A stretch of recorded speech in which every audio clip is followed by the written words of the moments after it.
আপনার কাছে জানতে চাই যে চাপের কথাটা জিজ্ঞেস করছিলাম এই কারণে যে আপনারা এখন বিরোধী দলে আছেন, সরকারের এই চাপ যেটা অনুভব করছেন তার একটা বলা চলে যে পূর্ব ইতিহাস তিনি বললেন যে কি কারণে আসলে এই চাপগুলো তৈরি হচ্ছে। তবে সরকার তো আসলে কোনো সরকারই দায় এড়াতে পারে না, তাই না, তার বিশেষ করে শাসন আমলের সময়। আপনারা বিরোধী দল হিসেবে এই চাপ কমানোর জন্য কিংবা তাদের পাশে দাঁড়ানোর কোনো নজির রেখেছেন কিনা, নাকি এই চাপটাই আসলে বিরোধী রাজনীতির প্রধানতম জ্বালানি? জি, ধন্যবাদ আপনাকে এবং ডিটিভির দর্শক শ্রোতা ও আমার সম্মানিত সহ আলোচক এমপি মহোদয়কে। তো আপনি যথার্থই বলেছেন যে আসলে দেশে একটা এই মুহূর্তে যে জাতীয় সংকটগুলো আপনি কয়েকটা তার বলেছেন, আমরা দেখতেছি যে এখানে আমরা দেখতেছি সুশাসনের ঘাটতি। সুশাসন বলতে যেটা বোঝায় আমরা সেটা পাচ্ছি না। তারপরে সামষ্টিক অর্থনীতি ভেঙে পড়ার মতো অপক্রম, মূল্যস্ফীতি বাড়তেছে, কমতেছে না, অতীতের যে কোনো সময় থেকে বেশি। বাজারে দ্রব্যমূল্য 2-3টা আইটেম বাদে বাকি সবগুলোতে ঊর্ধ্বগতি। জ্বালানি নিরাপত্তা তো আপনি বললেনই, সিএনজি কিংবা বাসা বাড়িতে গ্যাস কিংবা কলকারখানাগুলোতে শুধু গ্যাসের অভাবে মুখ তুবে পড়েছে আজকে আমাদের শিল্পগুলোতে।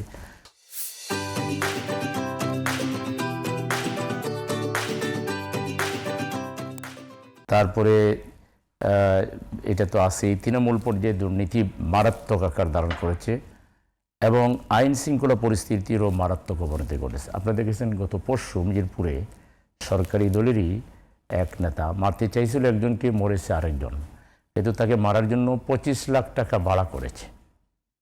তাইলে একেবারে প্রশাসনের নাকের ডগায় রাজধানী, যেটা আমাদের মানে অর্থনৈতিক উন্নয়নের কেন্দ্রবিন্দু, যেখান থেকে সরকার পরিচালিত হয়, এখানে যদি আইন শৃঙ্খলার এত অবনতি হয়, তাহলে এটা ঠিক যে ওনারা একটা ভঙ্গুর অর্থনীতি নিয়ে কাজ শুরু করেছেন। সরকার একটা হঠাৎ করে, এই সরকার তো এই সময় সরকার হওয়ার কথা না, হঠাৎ করে জুলাই আন্দোলন এবং সফলতা, এটা সবই আমরা স্বীকার করি। কিন্তু সরকারের তরফ থেকে যেভাবে বিষয়গুলোকে আরও সিরিয়াসলি একটা ভঙ্গুর অর্থনীতিকে গড়ে তোলার জন্য, আইন শৃঙ্খলার উন্নতির জন্য, দুর্নীতি বন্ধ করার জন্য, দেখেন দেশব্যাপী খাল খননের যে কর্মসূচি হয়েছে, এখানে অর্থ লুটপাট হচ্ছে, সরকারি কোষাগারের অর্থ লুটপাট হচ্ছে, এখানে নদী সড়কগুলো ভাঙ্গন হচ্ছে এবং সেখানে দেখা যাচ্ছে যে গ্রামীণ যে আপনার অর্থনৈতিক যে এগুলো ছিল, যেটা বলা হয়েছিল উন্নতি হবে, সেখানে শ্রমিকরা চাকরি পাবে, সেটা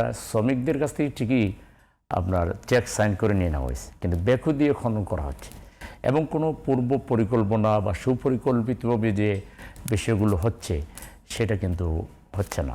তো সব মিলিয়ে আমরা দেখতেছি যে দারিদ্রতা আরও বাড়তেছে, কর্মসংস্থানের কোনো খবর নেই, শ্রমিকদের জন্য কোনো সুখবর নেই। কৃষি নির্ভর দেশে কৃষকদের জন্য এই বাজেটে, উনি যে বাজেটের কথা বললেন, ঠিক অতীতের মতো বিরোধী দল রাস্তায় রাস্তায় স্লোগান দিয়ে বেড়ায় নাই। আমরা প্রতিবাদ করেছি, পার্লামেন্টে করেছি, পার্লামেন্টের বাইরে করেছি, কিন্তু সামষ্টিকভাবে এই বাজেট কিন্তু ঋণ নির্ভর একটা বাজেট, বিদেশ নির্ভর একটা, IMF এবং ওয়ার্ল্ড ব্যাংকের উপর নির্ভর করে ঋণ নির্ভর একটা বাজেট দেওয়া হয়েছে, যে বাজেটের মাধ্যমে কৃষকদের জন্য আসলে সেই অর্থে তেমন কোনো বার্তা নেই, শ্রমিকদের জন্য তেমন কোনো বার্তা নেই এবং কর্মসংস্থান আসলে কীভাবে হবে বাস্তব কোনো নমুনা আমাদের সামনে নেই। উপরন্তু আমরা দেখতেছি যে একটা দলীয়করণের মহড়া। এই গতকালকেও কিছু সরকারি গুরুত্বপূর্ণ স্থানগুলোতে আপনার নিয়োগ দেওয়া হয়েছে সব দলীয় লোক। তার আগে আপনার ওনার কথা ছিল এই নিয়োগের ব্যাপারে, ওনাদের ইশতেহারের 8 নম্বর আপনি পড়ে দেখেন, সার্চ দিলে পাবেন, সেখানে ওনারা বলেছিলেন যে আমরা মেধার ভিত্তিতে দলীয় লোকদেরকে আমরা নিয়োগ দেব না। কিন্তু এখন যাদেরকে দিচ্ছেন সবই দলীয়। বিসিদেরকে ইন্টারিম গভর্নমেন্ট নিয়োগ দিয়ে গেছিলো 2.5 বছর সময় থাকতে, শুধুমাত্র দলীয় নয়, সেই জন্য বিদায় দিয়ে দেওয়া হয়েছে। তো এইভাবে যদি সব জায়গায় দলীয়করণ করায়, আপনার ওনারা বলেছিলেন যে ইন্টারিম গভর্নমেন্ট যে সিটি কর্পোরেশনের গুলোতে প্রশাসক বসেছিল, ওনারা বলছেন আমরা আসলে এটা করবো না, আমরা বরং নির্বাচিত প্রশাসক। এখন যা বসাইছেন, উন্নয়ন কর্তৃপক্ষের নামে আরও কিছু লোক নিয়োগ দিয়েছেন, মানে নতুন নতুন পদও তৈরি করা হয়েছে এবং সব জায়গায় দলীয় লোক, একেবারে মার্কামারা দলীয় লোক। এদেশে কোনো মেধাবী নির্দলীয় লোক নাই। এই জাতীয় জায়গাগুলোতে যেখানে নির্বাচন হয় নাই, আপনাদের লোকদেরকে তৈরি করেন, তারা মাঠে চষে বেড়াক, জনগণকে ওয়াদা দিক, জনগণকে বিভিন্ন সমাজসেবামূলক কাজের মাধ্যমে তারা কিছু হোপ তৈরি করুক, কিন্তু এদেরকে এখনই আপনি নিয়োগ দিয়ে এদেরকে দিয়ে আবার ইলেকশন করাবেন সামনে। তো এগুলোর মধ্যে তো একটা সঠিক কোনো দিক নির্দেশনা বা খুব চিন্তাশীলতা পাওয়া যাচ্ছে না, কিন্তু ব্যাপারগুলো কেমন যেন হজবরল অবস্থা। না আমি ওই এক লাইন বলে বিরোধী শেষ দল- করেন যে হ্যাঁ বিরোধী দল ওই পয়েন্টে আসছিলেন যে বিরোধী দল চেষ্টা করছে সরকারকে সুপরামর্শ দেওয়ার জন্য, পার্লামেন্টেও দিচ্ছি আমরা, পার্লামেন্টের বাইরেও আমরা দিচ্ছি। ওনাদের সাথে তো আমাদের দীর্ঘদিনের বন্ধুত্ব, একসাথে পথ চলা। আমরা বলছি ভাই দেশটা ভালো করে চালান। আমাদের নেতৃবৃন্দ যারা পার্লামেন্টে আছেন তারাও বলছেন, সরাসরি হাউসে বলেছেন, হাউসের বাইরে যে চায়ের টেবিলেও অনেক কথাবার্তা হচ্ছে। কিন্তু সরকার কার্যত বিরোধী দলের কোনো কথা শুনবার মতো যে মানসিকতা, সেটা সরকারের মধ্যে কতটুকু আছে এটা সরকার বলতে পারবে।